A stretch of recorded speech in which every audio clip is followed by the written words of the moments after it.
He's from my hometown, Ord. Went to school up there. I went to school up there. You heard the old saying, a friend in need is a friend indeed. Well, this is double-barreled. I needed an equipment manager and he needed to be it. So we had a double need for each other. So it worked out fine. And the thing that I really liked about him was when he took that job, he knew that it was not a 9 to 5. And he knew that he had responsibilities that would go far beyond the time schedule that a lot of people wanted to work on. When you spend 38 years at an institution, that's a long time. And I marvel at his ability to be organized. Just football alone is, 1,500 pieces of equipment to put a team out of approximately 100 athletes. And to keep that all organized and sorted out, he did a great job. And a hard worker, very, very focused.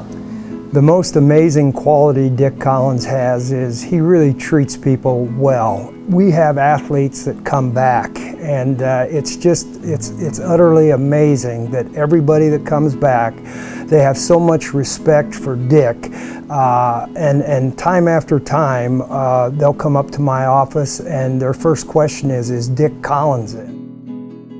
We never had problems equipment-wise that couldn't be handled, whether we were on the road several hundred miles away or whether we were playing here on Foster Field.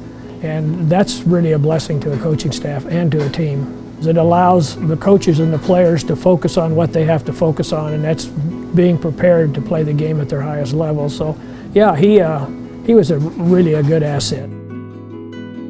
I remember going down to Missouri Western.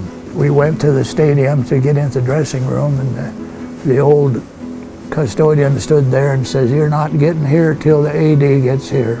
I had my directions, you don't get in there until the AD gets here. Well, he didn't show up.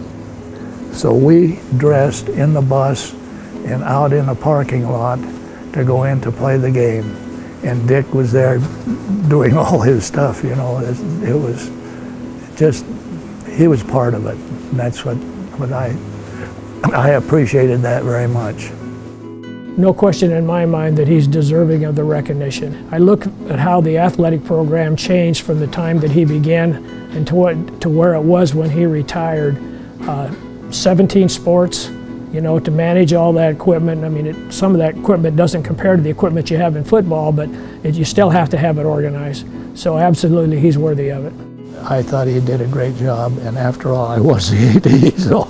It was never a question with any of the members of the committee whether or not Dick was going to go into the Hall of Fame. It was just a matter of him retiring before we put him in the Hall of Fame.